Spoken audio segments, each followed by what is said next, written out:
ఏర్పాటు చేసింది. తెలంగాణ రాష్ట్ర ప్రభుత్వం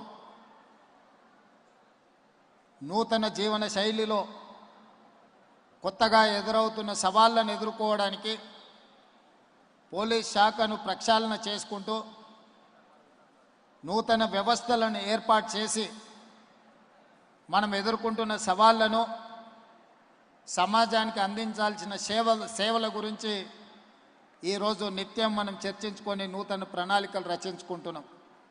అందులో భాగంగానే ఈరోజు సమాజంలో ప్రధానంగా సైబర్ క్రైమ్ అనేది విపరీతంగా పెరిగిపోయింది. ఒకప్పుడు physical crime, rape and murder ఒక మేజర్ క్రైమ్ లాగా ఉండేది. కానీ ఈనాడు ఫిజికల్ క్రైమ్తో పాటు సైబర్ క్రైమ్ కూడా పోటీపడి మన ఇంట్లో, మన మొబైల్లో డైరెక్ట్గా మన ఇంట్లోకి చేరి ఎక్కడో ఉండి పక్క రాష్ట్రంలోనో పక్క దేశంలోనో ఉండి మన యొక్క ఆర్థిక వ్యవస్థను కొల్లగొట్టడానికి ఈరోజు సైబర్ క్రైమ్కు నేరగాళ్ళు ఎక్కువగా పాల్పడుతున్నారు. ఎవరు అని గుర్తించే లోపల ఖజానా ఖాళీ చేయడమే కాకుండా మన ఖాతాలు కూడా మొత్తం మాయమైపోతున్నది సొమ్ము. రకరకాల నేరాలు సైబర్ క్రైమ్లో ఈరోజు జరుగుతున్నాయి. అందుకే భారతదేశంలో మొట్టమొదటి రాష్ట్రంగా సైబర్ క్రైమ్ను నియంత్రించడంలో తెలంగాణ రాష్ట్రం ముందు భాగాన నిలబడి ఈరోజు ఈ ప్రక్షాళన మొదలుపెట్టింది.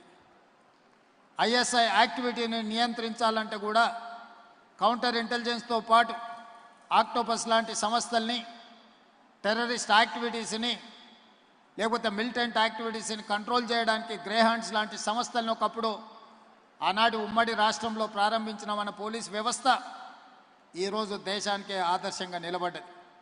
అందుకే ఈరోజు నూతనంగా ఎదురవుతున్న సవాళ్లను ఎదుర్కోవడానికి పోలీస్ శాఖలో ఈరోజు ఈగల్ ఫోర్స్, డ్రగ్స్, గంజాయి ఒక మహమ్మారిగా మారి ఈ సమాజాన్ని పట్టి పీడిస్తున్నది.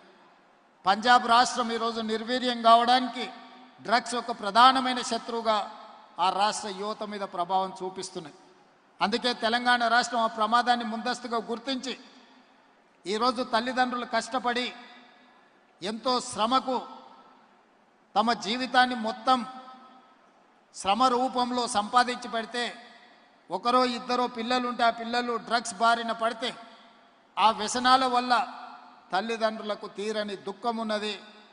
ఈరోజు వింత పోకడల వల్ల, విపరీతమైన దురలవాట్ల వల్ల డ్రగ్స్, గంజాయి కూడా ఒక మహమ్మారిగా మన సమాజాన్ని పట్టి పీడిస్తుంది.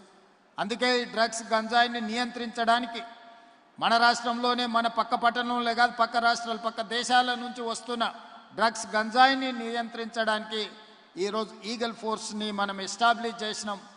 దేశంలోనే, ప్రపంచంలోనే పోటీ జరుగుతాయి ఈ డ్రగ్స్ నియంత్రణలో.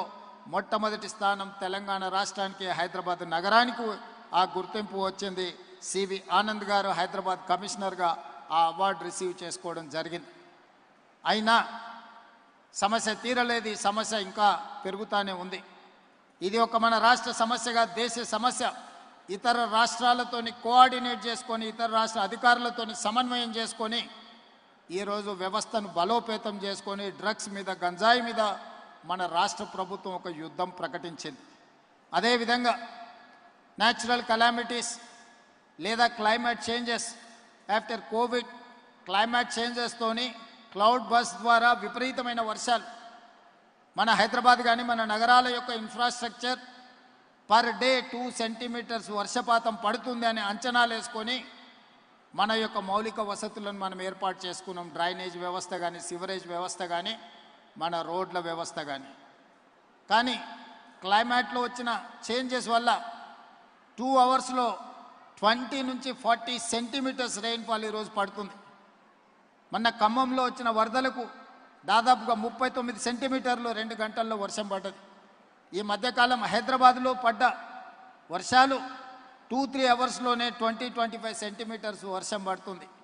ఈ క్లైమేట్ చేంజెస్తోని, అదేవిధంగా కొంతమంది కుంటలు, చెరువులు, నాలాలు కబ్జా పెట్టుకొని నీళ్లు ఉండాల్సిన ప్రాంతాలని దుర్మార్గులు, అక్రమార్కులు ఆక్రమించుకుంటే ఆ నీళ్లు మన కాలనీలను ఆక్రమించుకుంటున్నాయి. నీళ్లు ఉండే స్థావరాన్ని మనము కబ్జా పెడితే ఆ నీళ్లు అక్కడ ఉండకుండా మన ఇళ్లలోకి వస్తున్నాయి. అందుకే ఈరోజు చెరువులను, కుంటల్ని, నాలాలని, నీటి నిల్వ చేసే ప్రాంతాలను కాపాడడానికి హైడ్రాను మనం తీసుకురావడం జరిగింది. ఈరోజు ఎవరు ఏమనుకున్నా, ఎవరు ఎంత విమర్శించినా, ఎవరు ఎన్ని ఆరోపణలు చేసినా మనం పెట్టుకున్న లక్ష్యంతో మనం ఈరోజు ముందుకెళ్తున్నాం.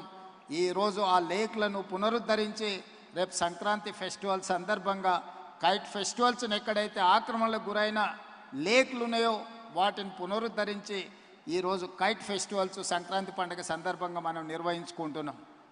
ఈరోజు నూతన ఛాలెంజెస్ని ఎదుర్కోవడానికి పోలీస్ వ్యవస్థని మనము బలోపేతం ఏ విధంగా చేసుకుంటున్నామో ఇప్పుడు రాష్ట్ర ప్రభుత్వం రోడ్డు ప్రమాదాలను కూడా ఒక తీవ్రమైన సమస్యగా గుర్తించినాం. సరిహద్దుల్లో యుద్ధంలో చనిపోయే సైనికుల కంటే ఎక్కువ ఈరోజు రోడ్డు ప్రమాదాలలో చనిపోతున్నారు. మా సహచర మంత్రివర్గ మిత్రులు కోమటిరెడ్డి వెంకటరెడ్డి గారి కుమారుడు రోడ్డు ప్రమాదంలో చనిపోయి ఈ రోజుకి కోమటిరెడ్డి వెంకటరెడ్డి గారు ఆ దుఃఖం నుంచి తేరుకోలేకపోయిండు. మరొక మా సహచర మంత్రివర్గ సభ్యుడు India cricket captain Mohammad Azharuddin కొడుకు రోడ్ యాక్సిడెంట్లో చనిపోయిండు. వారు కూడా ఈ రోజుకు ఆ దుఃఖం నుంచి తేరుకోలేదు. బాబు మోహన్, కోట శ్రీనివాసరావు లాంటి సినిమా కళాకారుల పిల్లలు కూడా రోడ్ యాక్సిడెంట్లలోనే చనిపోయినారు. ఈ మధ్యకాలంలో పోలీసు అధికారులు కూడా రోడ్డు ప్రమాదాలలో చనిపోయినారు. రోడ్డు ప్రమాదం మన తప్పిదం వల్ల జరగకపోవచ్చు, ఎదురున్నవాడు తప్పు చేస్తే కూడా శిక్ష మనకు పడే అవకాశం ఉంది. దీనికి ప్రధానమైన కారణం మైనర్లు ఇంట్లో తల్లిదండ్రులు వాహనం ఇవ్వడం వల్ల రోడ్డు మీదకి వచ్చి అవగాహన లేకుండా వాహనాలు తోలడం. 2 డ్రంక్ అండ్ డ్రైవ్. వాళ్ళ సంతోషం కోసం, క్షణికమైన ఆనందం కోసం వాళ్ళు చేసే పార్టీలో లేకపోతే ఇతర వ్యసనాల వల్ల తాగి బండి నడపడం వల్ల వాళ్ళకే కాదు ఎదురుగుండే వాళ్ళకు కూడా ఈరోజు ప్రమాదం జరుగుతున్నది. కాబట్టి ఈరోజు మైనర్లు బండ్లు నడపడం లేదా డ్రంక్ అండ్ డ్రైవ్లో బండ్లు నడిపే వాళ్ళని నియంత్రించాల్సిన బాధ్యత పోలీసుల మీద ఉన్నది. వాళ్ళ మీద కఠినంగా కూడా వ్యవహరించాలి. స్పీడింగ్తోని మీరు చలానాలు వేస్తున్నారు, కానీ సంవత్సరం అయిన తర్వాత డిస్కౌంట్స్ ప్రకటిస్తున్నారు. దానివల్ల ఎలాగూ తగ్గిస్తారు కదా, మళ్ళీ చూద్దాంలే అన్న వ్యవస్థ ఈరోజు ఒక సమస్యగా మారింది. అందుకే పోలీస్ సిబ్బందికి, శాఖకు నేను సూచన చేస్తున్నా, ఈ చలాన్స్ వెయ్యడం అనేది వెయ్యకుండానే నియంత్రించి వాళ్ళకు అవగాహన కల్పించాలి. తప్పని పరిస్థితిలో ఎవరి మీదైనా చలానా వేస్తే ఒక్క పైసా తగ్గించకండి.